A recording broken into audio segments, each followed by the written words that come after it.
Itu jemaahnya Rasulullah. Apalagi jemaah kita ni, di Linggau ni. Karena banyak orang yang acuh untuk yang namanya ibadat, yang namanya belajar tu. Seolah-olah sudah sempurna, seolah-olah tidak ada yang kurang. Rahmanirrahim. Assalamualaikum warahmatullahi wabarakatuh. Alhamdulillahirabbil alamin. Alhamdulillahillazi ahyana ba'da amatana wa ilaihi nusur. Allahumma salli wa sallim ala Muhammadin sallallahu alaihi wasallam wa ala alihi wa sahbihi ajmain. Raditu billahi rabba wa bil islami dina wa bi Muhammadin sallallahu alaihi wasallam nabiyya wa rasulah. Subhanaka la ilma lana illa ma 'allamtana, rabbi zidna ilma warzuqna fahma. Rabbi shrah li sadri wa yassir li amri wahlul 'uqdatam min lisani yafqahu qawli wala haula wala quwwata illa billahil aliyyil azim. Amma ba'du. Bapak-bapak dan ibu-ibu jamaah salat subuh rahimakumullah. Di pagi yang sejuk ini marilah kita senantiasa memanjatkan puja dan syukur kehadirat Allah Subhanahu wa taala yang telah membangkitkan kita kembali, menghidupkan kita kembali sebagai sisa umur kita dari hari kemarin dan tahun yang lalu. Alhamdulillah dalam keadaan iman dan Islam, sehat walafiat. Bagi yang sedang sakit, mudah-mudahan cepat disembuhkan Allah Subhanahu wa taala. Amin ya rabbal alamin. Selawat serta salam mudah-mudahan Allah selalu melimpahkannya kepada Rasul pilihan Nabi kita Muhammadin sallallahu alaihi wasallam, dan juga kepada keluarga sahabatnya yang agung dan mulia, dan juga kepada pengikut-pengikut Rasulullah SAW, insyaAllah termasuk kita semua. Amin ya rabbal alamin. Bapak Ibu rahimakumullah, kajian tauhid kita pada pagi hari ini yaitu tentang 3 perkara yang harus dilakukan bagi orang-orang yang beriman. Yang pertama adalah agar dapat untuk beribadah kepada Allah Subhanahu wa taala sampai akhir hayat. Kemudian yang kedua adalah agar ibadah yang dilakukan itu dapat diterima oleh Allah Subhanahu wa taala. Kemudian yang ketiga adalah agar supaya amal-amal ibadah yang telah dilakukan di dalam hidup itu dapat terjaga, terpelihara sampai kembali kepada Allah Subhanahu wa taala. Sampai menghadap Allah Subhanahu wa taala sehingga ibadah-ibadah itu pahala-pahalanya tetap utuh, bisa diterima. 3 perkara ini adalah yang harus kita bicarakan pada pagi hari ini. Bapak Ibu rahimakumullah, yang pertama adalah agar supaya sebagai seorang yang beriman, sebagai hamba Allah, sebagai umat Nabi sallallahu alaihi wasallam itu dapat beribadah sampai akhir kehidupan. Sebagaimana firman Allah Subhanahu wa taala, wa'bud rabbaka hatta ya'tiyakal yaqin. Maka sembahlah Tuhanmu sampai datang ajal menjemputmu. Bapak Ibu rahimakumullah, maka oleh karena itu kiat-kiat di dalam kita untuk mendapatkan yang satu ini, sehingga diberi Allah kesempatan untuk beribadah sampai tua. Bukan sudah tua baru ibadah, tapi ibadah sampai tua.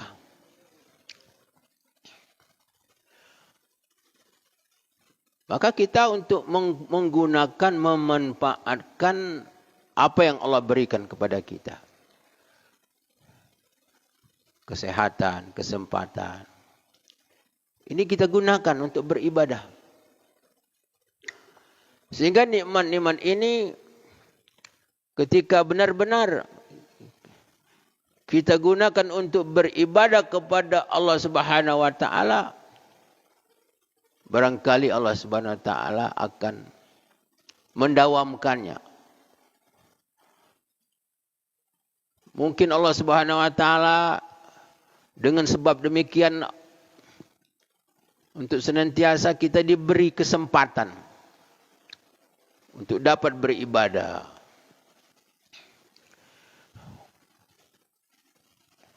Bapak Ibu rahimakumullah. Dalam satu riwayat ada seseorang, orang yang soleh,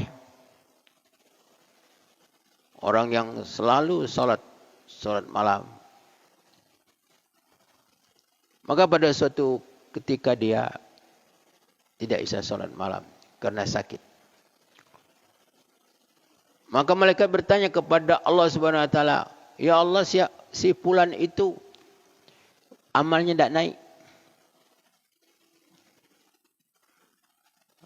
Kata Allah Subhanahu wa taala, dia sakit.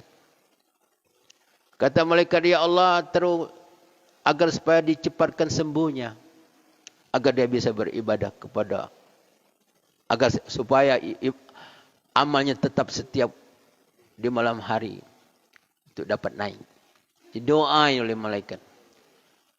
Sehingga seseorang itu lekas disembuhkan Allah Subhanahu wa taala.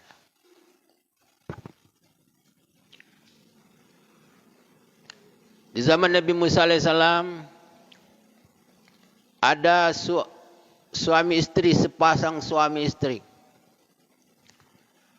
yang hidupnya dalam keadaan miskin atau di bawah garis kemiskinan.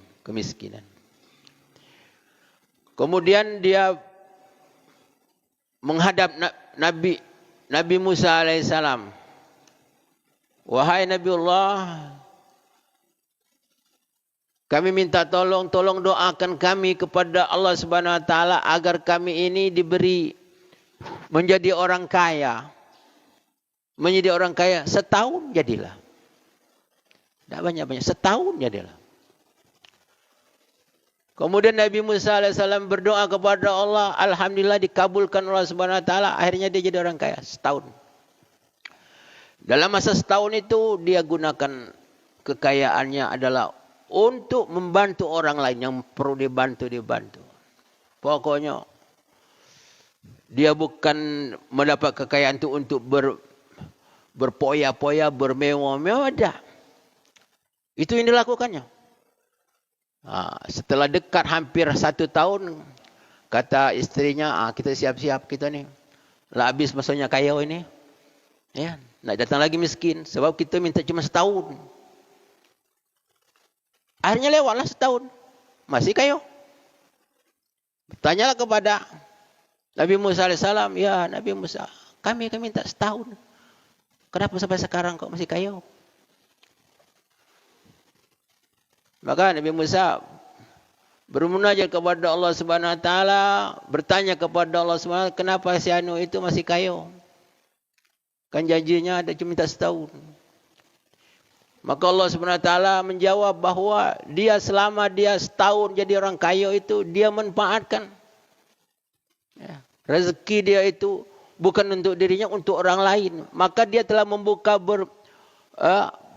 bermacam-macam pintu rezeki orang lain melalui dirinya. Jadi dia sebagai jalur. Ya kan? Rezeki orang lain, rezeki orang banyak. Maka oleh karena itu dia tetap menjadi orang yang kaya. Bapak Ibu rahimakumullah. Alangkah bahagianya kalau kita bisa untuk memanfaatkan apa yang Allah kasih kepada kita untuk beribadah kepada Allah Subhanahu wa taala. Kadang-kadang kita jenguk ada orang paginya solat berjamaah, siangnya meninggal. Allahu Akbar. Ya.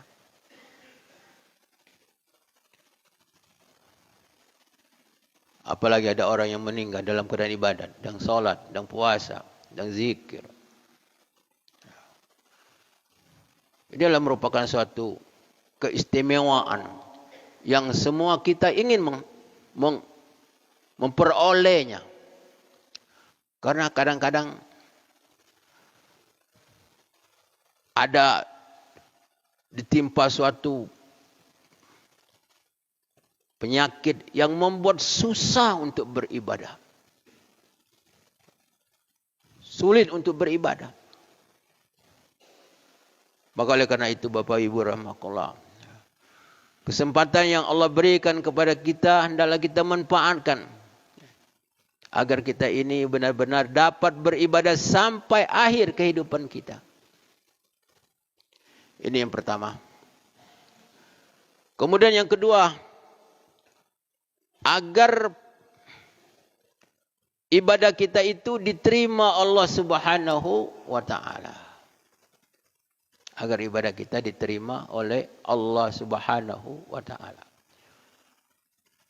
Maka ada hal-hal yang harus kita upayakan agar ibadah kita diterima Allah Subhanahu wa taala. Yang pertama, ibadah itu memang harus dilakukan dengan setulus hati. Ada upaya, ada usaha kita untuk mengikhlaskan, untuk menghilangkan rasa riya, untuk menghilangkan mencari kepopuleran, mencari nama baik, supaya disanjung dan lain sebagainya, atau meminta balasan. Ini adalah usaha yang setiap kita melakukan ibadah. Allah Subhanahu wa taala berfirman, "Wa ma umiru illa liya'budullaha mukhlishina lahuddin." Tidak ada perintah kecuali adalah untuk menyembah Allah Subhanahu wa taala yang semata-mata adalah untuk melakukan perintah agama. Jadi perintah agama, perintah Allah itu, ibadah itu karena Allah. Kalau ibadah itu diselewengkan dengan niat, dengan tujuan bukan karena Allah, maka itu ibadahnya tidak sampai kepada Allah Subhanahu wa taala. Kemudian yang kedua adalah ibadah itu dilakukan ittiba'i Rasul, mengikuti tuntunan Rasulullah sallallahu alaihi wasallam. Rasulullah SAW bersabda, "Man amila amalan laisa minni fawarad." Barang siapa yang melakukan satu amal yang bukan dariku, kata Rasulullah, maka amalnya ditolak. Amalnya ditolak. Ini kedua-dua syarat ini yang wajib untuk dimiliki setiap amal yang dilakukan oleh seorang hamba Allah Subhanahu wa taala. Bapak Ibu rahimakumullah. Kemudian juga bahwa agar ibadah itu diterima Allah Subhanahu wa taala, untuk menyempurnakan,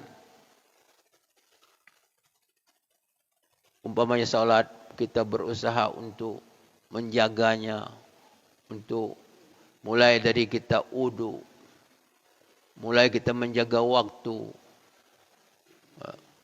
mulai kita untuk berusaha untuk khusyuk, untuk hadirnya, untuk tamakninanya, untuk tidak keburu-buru. Karena di dalam sebuah hadis Rasulullah SAW dijelaskan bahwa ada seseorang solat, sudah solat dia menghadap Rasulullah SAW, "Ya Rasul, assalamualaikum ya Rasulullah." Kata Rasul, "Alaikamussalam, irji fa innaka lam tusalli." Kau kembali solat, karena kau belum solat. Sudah ya Rasulullah, belum. Solat lagi. Sudah itu datangi kepada Rasulullah, Begitu juga Rasulullah. Irji fa innaka lam tusalli. Kau kembali solat, kau belum solat.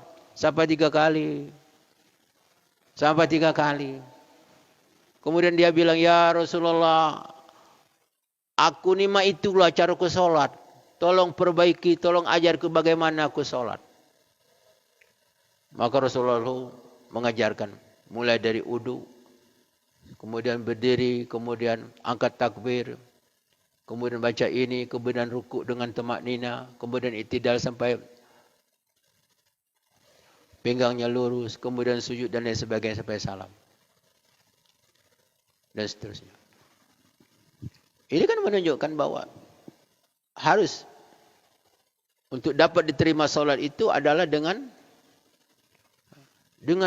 berusaha untuk menyempurnakan ibadah itu sendiri. Padahal itu jamaahnya Rasulullah, semasjid dengan Rasulullah. Kalau tidak belajar, ya sampai begitu. Kalau dia tidak ditegur Rasulullah, sampai mati ibadahnya terima Allah Subhanahu Wa Taala.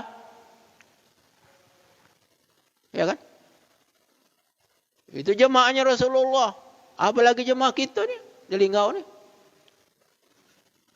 Karena banyak orang yang acuh untuk yang namanya ibadat, yang namanya belajar tu. Seolah-olah sudah sempurna, seolah-olah tidak ada yang kurang. Kemudian yang keempat, agar ibadah kita diterima Allah Subhanahu Wa Taala itu, kita selalu berdoa kepada Allah. Berdoa kepada Allah sebagaimana yang dilakukan oleh para nabi dan rasul. Nabi Ibrahim alaihissalam ketika dia mengangkat Hajar Aswad dengan anaknya Ismail, dia berdoa kepada Allah.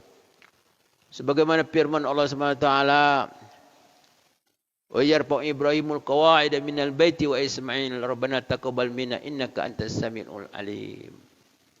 Ingatlah ketika Ibrahim dan Ismail mengangkat Hajar Aswad.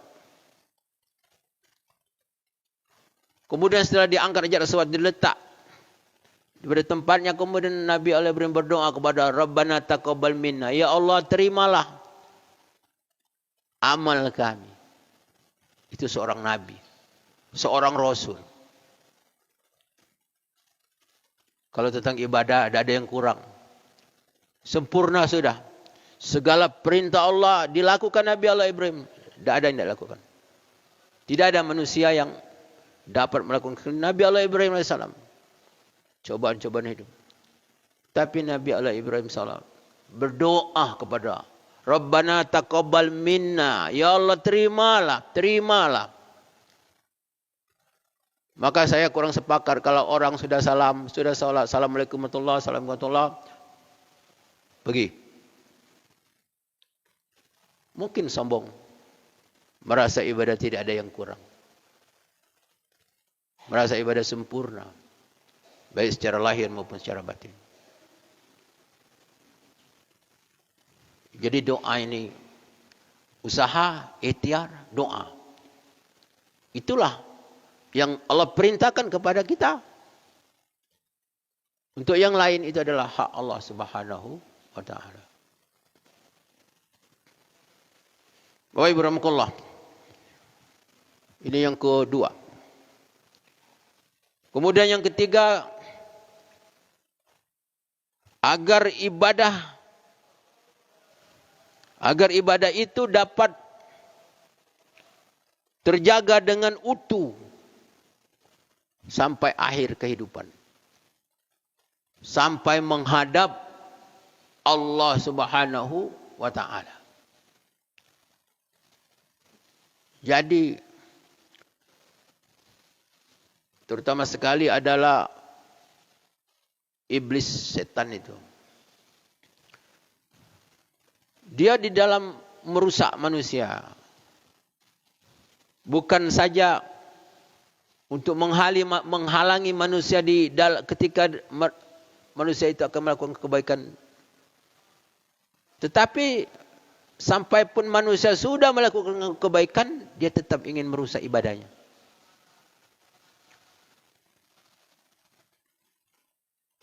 Apalagi yang nama orang ahli ibadah. Setan iblis tidak mungkin orang-orang yang taat, orang yang takwa, orang yang soleh, orang yang soleha. Tidak mungkin dia iblis mampu untuk menyuruh dia berbuat zina, untuk maling, untuk mabuk. Tidak mungkin. Tetapi bagaimana cara iblis untuk merusak? Dia masuk di dalam hal ibadah. Sehingga di dalam Al-Quran Allah menjelaskan tentang sedekah. Agar sedekah-sedekah itu tetap pahalanya terjaga sampai diterima pahalanya. Ya ayyuhallazina amanu la tubtilu sadaqatikum bil manni wal adza. Hai orang-orang yang beriman, janganlah kamu merusak sedekah-sedekah kamu itu dengan menyebut-nyebut dan menyakiti bagi yang menerima. Jadi, kalau amal-amal itu disebut-sebut, kata ulama, berarti amalnya tidak naik. Amalnya tidak naik. Kenapa? Disebut-sebut terus.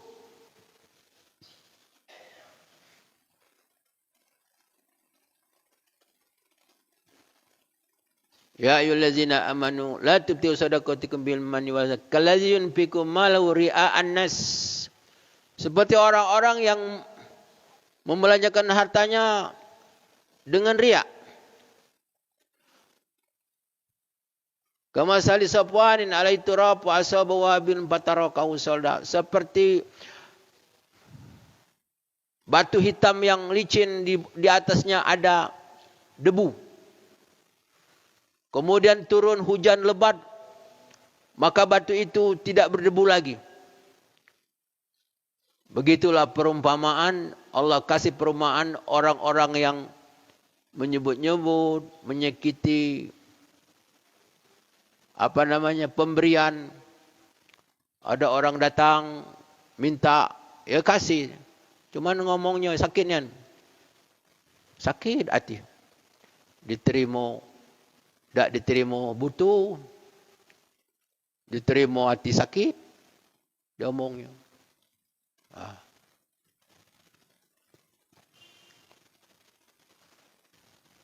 Bapak Ibu rahmatullah. Jadi kita itu di dalam beribadah, ibadah itu sulit. Tetapi lebih sulit lagi kata ulama untuk menjaga keutuhan amal ibadah itu. Sulit.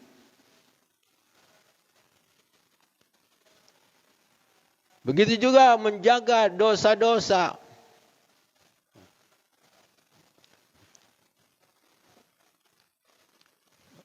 Menjaga dosa-dosa agar dosa itu tidak merusak ibadah itu. Di antaranya dosa syirik kepada Allah SWT. Lau asyraku lahabitu anhum ma kanu ya'malun. Kalau kau syirik, kata Allah, maka batallah segala amal yang kau lakukan. Coba. Jadi, bukan sudah segala-galanya orang kalau sudah taat, sudah ibadah itu sudah aman. Belum tentu. Selagi masih hidup, masih punya punya kesempatan, amal itu akan rusak. Akan rusak. Maka oleh karena itu, jalan yang harus kita tempuh adalah kita banyak bertobat kepada Allah Subhanahu wa taala. Seperti kita sering berbuat zalim dengan orang atau kita ngupat orang. Kalau kita tidak bertobat, amal kita itu balik kepada orang. Itulah yang dikatakan oleh Rasulullah, orang yang bengkrut pada hari kiamat itu. Orang yang bengkrut pada hari kiamat. Ada itu muflis. Tahu tak kamu, kata Rasulullah, orang yang bangkrut pada hari kiamat? Kata sahabat Rasulullah, ya Rasulullah, orang-orang yang bangkrut itu, kalau pendapat saya, orang yang tidak punya harta. Macam-macam pendapat para sahabat. Kata Rasulullah, orang yang bangkrut itu adalah umatku pada hari kiamat dengan membawa amal yang menggunung, amal solat, amal puasa, amal haji. Tetapi dia banyak problem sesama manusia. Sehingga orang datang pada waktu itu ngambil kebaikannya. Ngambil kebaikan. Lama-lama kebaikannya habis. Orang datang terus. Akhirnya orang itu mengatakan, ya Allah, kebaikan habis. Kalau habis kebaikan, kata Allah, lemparkan kau punya dosa, lemparkan dosa kepadanya. Kemudian dia dilemparkan ke dalam neraka. Itu orang yang muflis. Orang yang bangkrut pada hari kiamat. Maka oleh karena itu kita supaya banyak bertobat. Banyak bertobat kepada Allah SWT agar ibadah kita ini tetap terjaga. Terpelihara sampai kita menerima manfaat daripada ibadah-ibadah itu, mulai kita sakaratul maut sampai di alam barzah dan seterusnya dan seterusnya. Bapak Ibu rahimakumullah, begitu juga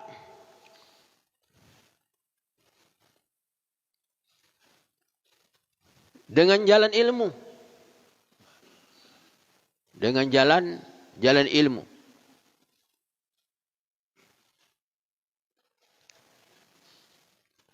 Bahwa ibadah yang dilakukan itu adalah dengan niat rasa syukur kepada Allah Subhanahu wa taala. Bisa salat, bisa puasa dan lain sebagainya, bisa infak sedekah misalnya, bisa haji. Itu harus dibarengi dengan rasa syukur, alhamdulillah. Karena ibadah itu bukan karena kuatnya iman, bukan karena alimnya, bukan. Banyak orang alim tidak ibadat. Banyak orang kaya tidak mau sedekah.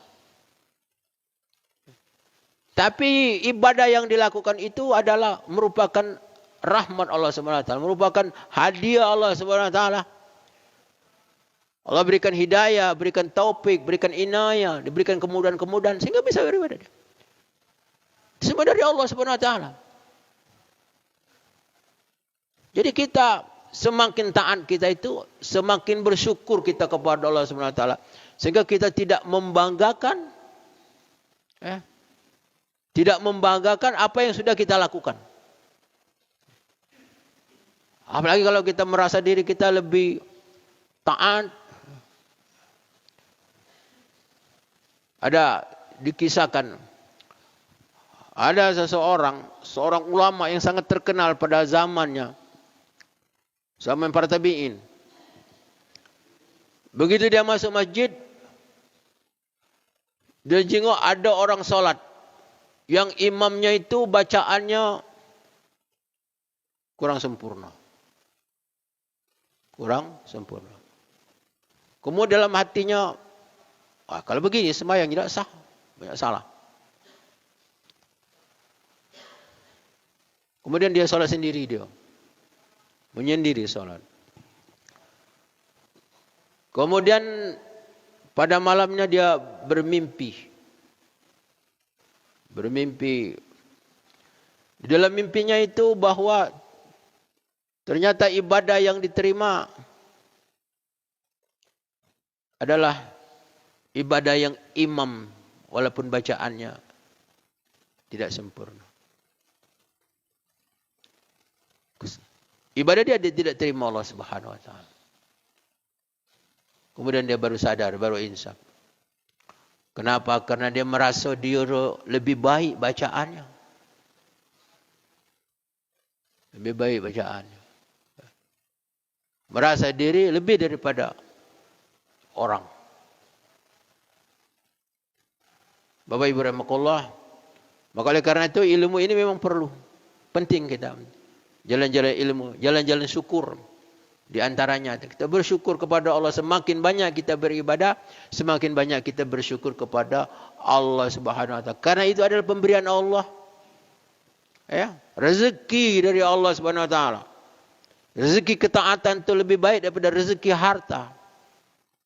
Maka itu kita bersyukur. Semakin banyak kita ibadat, semakin banyak kita bersyukur kepada Allah Subhanahu wa taala. Bukan kita membangga-banggakan, merasa ujub kita. Ini adalah jalan yang salah satu yang sangat ampuh untuk merusak amal oleh iblis.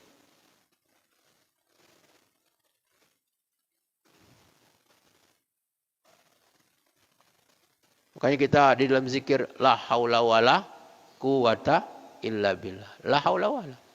Kita ini sebenarnya tidak ada apa-apa. Semuanya adalah datang dari Allah Subhanahu wa taala. Bapak Ibu rahimakumullah, demikian kajian kita pada pagi hari ini. Terima kasih, mohon maaf atas segala kekurangan dan kesilapan kepada Allah, mohon ampun. Wabillahi taufiq. Assalamualaikum warahmatullahi wabarakatuh.